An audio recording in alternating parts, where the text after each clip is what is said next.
Bueno, espero que estéis todos bien. En fin, me sabe un poco raro hablar aquí a sillas vacías, pero bueno, creo que el sitio que hemos encontrado para dar las clases es bueno. Espero que en el vídeo se vea bien. Los vídeos que iremos produciendo de distintas clases los colgaré, no sé si en la plataforma o un canal de YouTube, pero ya os lo comunicaré para que podáis verlo cuando a cada uno le venga bien. Y, y listo, continuamos con las clases de técnicas instrumentales. Os recuerdo que lo último que estábamos viendo eran los monocromadores, que son unos dispositivos que cuando incide luz blanca sobre ellos, separan todas las longitudes de onda que compone la luz blanca, proyectan ese espectro ya separado en una pared y en esa pared, que es el plano focal, hay una rendija estrecha por la que dejo salir una franja muy estrechita de longitudes de onda. De esa manera podemos seleccionar la longitud de onda que a nosotros nos interese. Aquí tenéis un espectrofotómetro abierto, la luz blanca incidiría por aquí, primero va a este espejo, ese espejo lo manda a la red de difracción, que es el elemento dispersor que separa las longitudes de onda. Ahí ya tenéis todo el espectro visible separado, desde el azul hasta el rojo, y este espejo refleja una parte del espectro sobre este plano, que sería el plano focal, y ahí en medio podéis ver, no sé si se verá muy bien, pero una línea estrecha oscura por la que está saliendo una franja muy estrecha de longitudes de onda. Sería esa la luz que sale a través de esta rendija, está aquí enfocada en esta pantalla, en ese pequeño hilo de luz, ¿no? Podemos seleccionar la luz que queramos. Aquí, por ejemplo, sería 450 nanómetros. Vais a ir viendo aquí cómo, moviendo el monocromador, este espectro se va a ir moviendo. Con lo cual, la luz que va a ir escapando por la rendija va a ser de una longitud de onda distinta. Ahora, por ejemplo, está saliendo el verde. Bien, ahora está saliendo luz amarilla. Si movemos un poco más, pues ya estamos a 630 nanómetros, pues la franja de luz que sale es la roja, con lo cual puedo seleccionar la longitud de onda que quiera. Si ese hilillo de luz que sale por la rendija lo expresáramos en este diagrama, donde vemos la intensidad de luz respecto a la longitud de onda, veríamos una banda muy estrechita, centrada en la longitud de onda que hemos seleccionado, y a la mitad de altura de la intensidad máxima, a la mitad de altura, si medimos el ancho de banda, eso me da el ancho de banda efectivo, que es una medida de la calidad del instrumento. Ese ancho de banda efectivo del aparato, ¿de qué va a depender? Pues del ancho de la rendija de salida. Mientras más estrecha sea la rendija, pues más estrecho será este ancho de banda, y de la dispersión lineal recíproca que vimos en la última clase.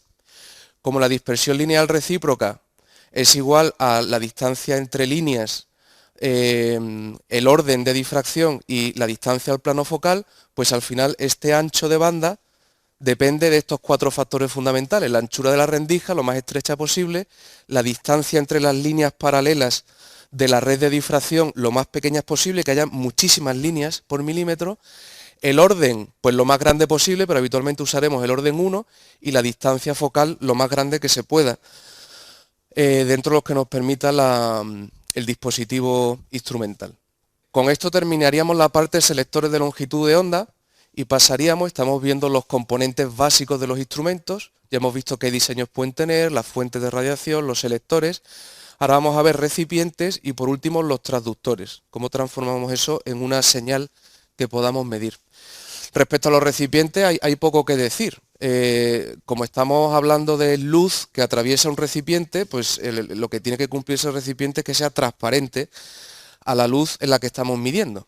Así, por ejemplo, si estamos en el ultravioleta, por debajo de 350 nanómetros, pues tenemos que usar un recipiente que sea de cuarzo o de sílice fundido, porque el cristal normal absorbe la luz ultravioleta. Si estamos en la región visible, pues entonces sí que podemos usar un vidrio normal o incluso plástico para la región visible. Y si lo que estamos midiendo es radiación infrarroja, en la zona del infrarrojo, pues el material que más se usa es cloruro sódico, o sea, sal, pero formando un cristal de sal. Con eso se hace el cubilete donde se pone la muestra y es transparente a la luz del infrarrojo. Muy bien. Respecto a los transductores, esto sí es importante, junto con los monocromadores, porque son los dispositivos que detectan la luz y me dicen cuánta intensidad estoy obteniendo. Y esa intensidad de luz es la que va a ser proporcional a la concentración. Entonces es necesario que sean extremadamente sensibles, ¿no? ¿Qué propiedades le pediríamos? Pues en primer lugar que tengáis una alta sensibilidad, que aunque la intensidad de luz sea pequeña, sea capaz de distinguirla, de apreciarla, de medirla. Eso requiere que tenga una alta relación de la señal frente al ruido, ¿m? Porque si es poco sensible, el ruido es muy alto y necesita una señal demasiado alta para poder distinguirla.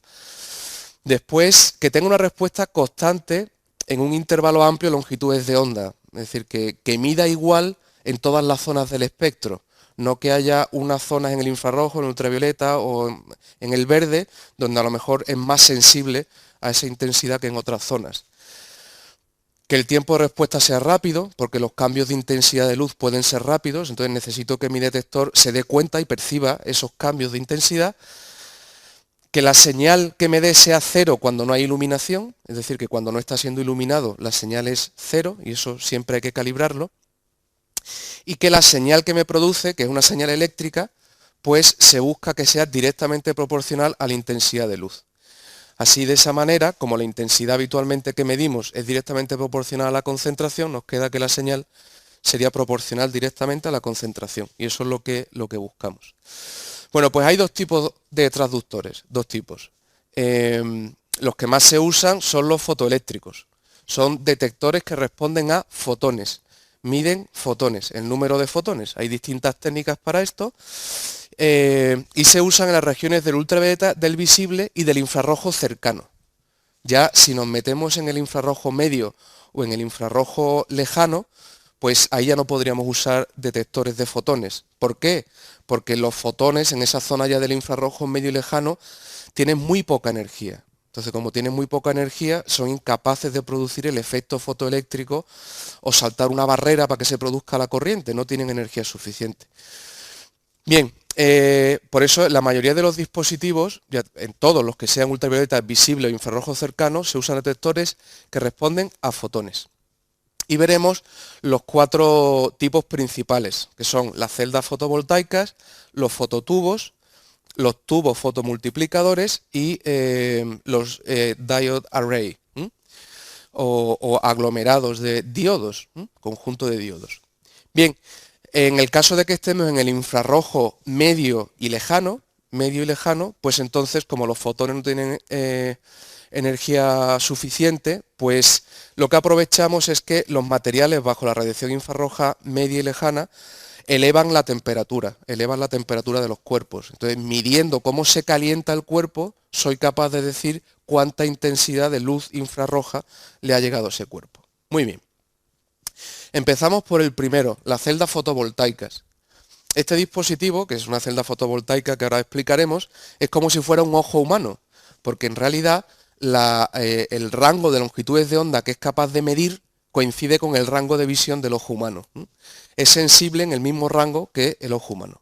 Bien, ¿en qué consiste? Pues tiene un electrodo plano metálico que suele ser cobre o hierro, sería esta franja de aquí, una lámina. Ahí está puesto hierro, aquí está puesto cobre, da igual, una lámina de cobre o hierro sobre el que se deposita un material semiconductor, habitualmente selenio, esta capa intermedia, es un semiconductor. Y finalmente se cubre con una película transparente muy fina de oro o plata. Aquí arriba vendría una capa delgada de plata o de oro que actúa como recolector de electrones. Sería el electrodo colector, el electrodo positivo. Y el sistema completo pues se protege mediante una cubierta transparente, un vidrio o una cubierta transparente que permite el paso de la luz.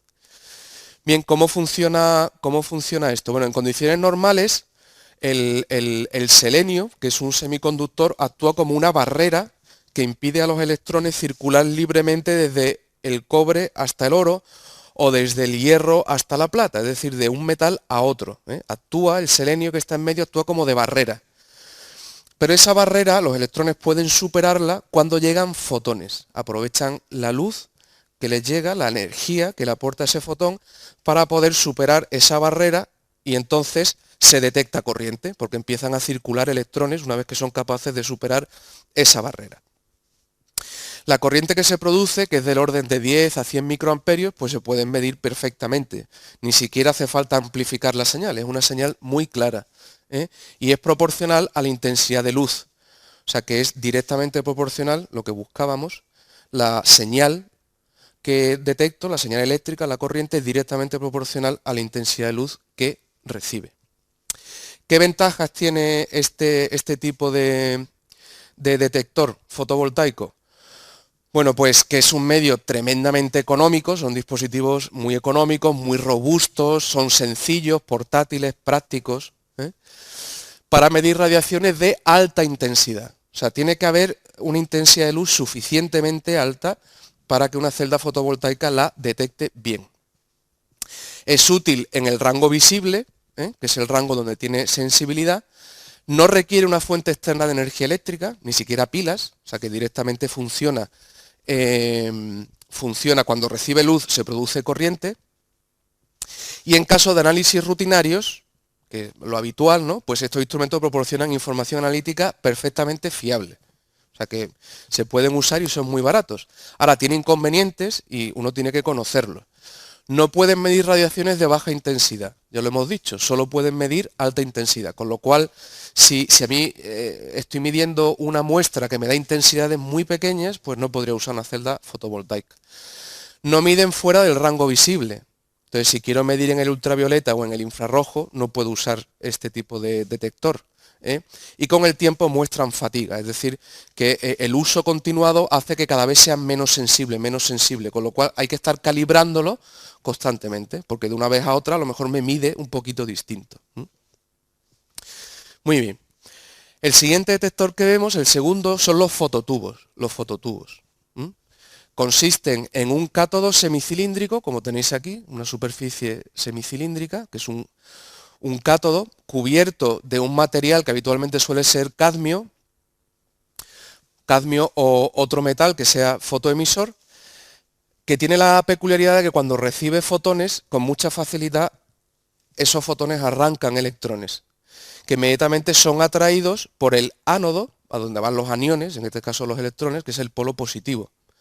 Entonces, la luz incide sobre el cátodo, arranca electrones que son atraídos por el polo positivo y ya se produce la corriente que soy capaz de detectar.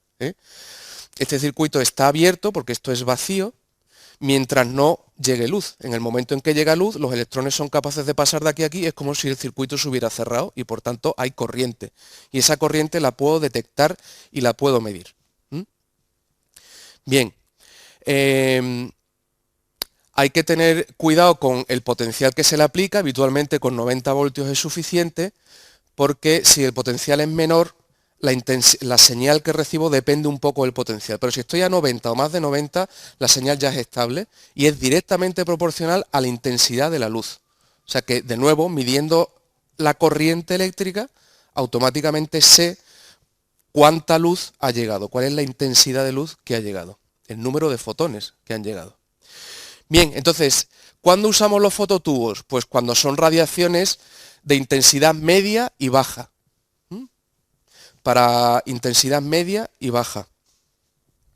Y en todo el rango que nos interesa, es decir, en el ultravioleta, en el visible y en el infrarrojo cercano. Es sensible a todos ellos. Claro, si quiero medir en la radiación ultravioleta, pues necesariamente esta ventana, es decir, la envoltura transparente que tiene el fototubo tendría que ser de cuarzo, porque si no, las paredes estarían absorbiendo la radiación ultravioleta. Si quiero detectar luz ultravioleta, necesariamente estas paredes tienen que ser transparentes al ultravioleta y entonces necesariamente hay que hacerlo de cuarzo. Muy bien. Y por último, el penúltimo, los tubos fotomultiplicadores. Los tubos fotomultiplicadores. ¿Cuándo se usan? Pues se usan cuando la intensidad es muy baja. Es decir, si la intensidad es alta y estoy en el visible, uso una celda fotovoltaica. Si la intensidad es media-baja, uso un fototubo. Y si la intensidad es muy bajita, o sea, es apenas nada, que suele pasar en fluorescencia o en otras técnicas que su intensidad es muy pequeña, pues entonces necesariamente acudimos al tubo fotomultiplicador. Bien, consta, igual que el fototubo, de un cátodo, que aquí queda representado por esta línea, es decir, cuando incide radiación se arrancan electrones, se produce el efecto fotoeléctrico y se arrancan electrones. Esos electrones se verán atraídos inmediatamente por este otro cátodo que está a 90 voltios más positivo que este, luego este es más positivo que este y por eso se ven atraídos hacia él. Y a cada uno de estos cátodos intermedios le llamamos dínodos. O sea que arranco electrones del cátodo, van al primer dínodo, cuando chocan los electrones contra la pared, arrancan más electrones que son a su vez atraídos por el siguiente dínodo, que es más positivo que este. Cuando chocan, ese cúmulo de electrones, de nuevo con esta pared, vuelven a arrancar más electrones todavía, que se sentirán atraídos por este que es más positivo, arrancarán más por este que es positivo, arrancarán, más positivo, arrancarán y así sucesivamente se acaba generando una tromba enorme de electrones. Prácticamente por cada fotón acaba saliendo una corriente enorme. Bien, esto es cómo funciona desde el punto de vista eléctrico, ya os lo he dicho, cada uno de ellos está 90 voltios más positivo que el anterior y eso hace que los electrones se sientan atraídos por el siguiente, por el siguiente, por el siguiente, hasta que llegan al final y ya son recolectados. Cuando llegan al final, cada fotón puede producir entre 1 millón y 10 millones de electrones. O sea, una corriente tremenda por cada fotón, por cada fotón. Por eso solo puedo medir intensidades pequeñas. Claro, si yo pongo un tubo fotomultiplicador con una intensidad grande de luz, arranca tantos electrones que arruina el dispositivo. Bien. La corriente que se produce es proporcional a la intensidad, que eso es lo que buscábamos, y además la señal puede amplificarse con mucha facilidad. La ventaja, pues es que es extremadamente sensible, o sea, mide cada fotón que llega. Los tiempos de respuesta son muy rápidos, la sensibilidad solo está limitada por el ruido de fondo, o sea, es tan sensible que en realidad la sensibilidad solo la limita el ruido que haya de fondo. ¿Que queremos reducir ese ruido? Pues podemos incluso enfriar el dispositivo. Ahora tiene un inconveniente. Y es que solo puede medir radiación de muy baja intensidad. Porque claro, si ahí le metes una alta intensidad y empieza a arrancar los electrones de todas las paredes de los dínodos, pues acaba degradando el dispositivo en un solo uso. Muy bien. Y por último tenemos lo que se conoce como el conjunto de diodos. El conjunto de diodos. ¿Un diodo qué es? Pues son estas pequeñas películas que tenemos aquí una detrás de otra, que están compuestas de dos sólidos semiconductores. Uno tiene cargas positivas, que le llamamos huecos, y que se pueden mover, y los otros tienen cargas negativas, son los electrones. Y están unidos esos dos sólidos. Están unidos en equilibrio, pero con una cierta tensión. Los electrones quieren unirse a los huecos, negativo con positivo, pero hay un potencial contrario que eso lo impide. Ahora, en cuanto llega un fotón, aprovechan la energía que queda ese fotón, el electrón se libera y se une al hueco y detecta la corriente. De esa manera, al incidir luz de frecuencia suficiente, pues se produce corriente eléctrica que podemos detectar. Entonces, ¿cómo usamos este dispositivo? Pues la luz primero pasa por un elemento dispersor, habitualmente la red de difracción, se separa la luz blanca en todos sus componentes y ese espectro ya separado incide sobre el conjunto de diodos. Y cada diodo mide la intensidad de una parte del espectro, de tal manera que la suma de todos los diodos, uno detrás de otro, me da todo el espectro de una sola vez. Cada diodo capta una parte del espectro midiendo la intensidad que está llegando. Lo medimos como por tramos. Bien, las ventajas pues son esas, que se recoge el espectro completo de una sola vez, una sola medida ya tengo todo el espectro y no requiere rendija de salida. Entonces, ¿qué ancho de banda tiene este dispositivo? Pues el ancho de banda será justamente el rango de longitudes de onda que mide cada diodo. Si cada diodo mide 20 nanómetros del espectro, un rango de 20 nanómetros, pues el ancho de banda que tengo será 20 nanómetros. El inconveniente es ese, que el espectro se recoge de modo discontinuo y por tanto si por ejemplo quiero separar dos líneas del espectro, de un espectro atómico que están muy cerca, pues probablemente no pueda distinguirlas con este conjunto de diodos. Es mucho más sensible y tiene mucha más resolución la red de difracción más la rendija de salida más el fototubo que hemos visto antes. Pero aún así, para la espectroscopía molecular, que suele tener las moléculas orgánicas, moléculas grandes, suele tener bandas muy anchas, no es un problema. Aquí, por ejemplo, este diodo tiene este conjunto de diodos tiene 1024 diodos. 1024. Si dividimos todo el espectro visible, que va a 350, 700 y pico, entre 1024, pues más o menos te cabe que cada diodo recoge 0,4 nanómetros del espectro. 0,4. Entonces el ancho de banda que tiene es 0,4. Si las líneas o bandas que quiero distinguir están más separadas de 0,4 nanómetros, la podré ver perfectamente con este dispositivo, pero si la separación es menor de 0,4 nanómetros, pues no podría distinguirlas. Ya digo, habitualmente para la espectroscopía molecular, que es el uso más habitual en mi laboratorio, este tipo de dispositivo funciona perfectamente. La luz blanca viene por aquí, se dispersa y cada diodo recoge una parte del espectro. En este ejemplo de aquí, cada diodo recoge 0,4 nanómetros del espectro hasta que se completa el espectro total en 1024 partecitas. Muy bien, pues con esto llegamos al final de este tema, que es uno de los temas importantes del curso, fundamentos de espectroscopía en general. Nos queda por hacer los ejercicios de la parte de monocromadores, que lo haremos en pizarra.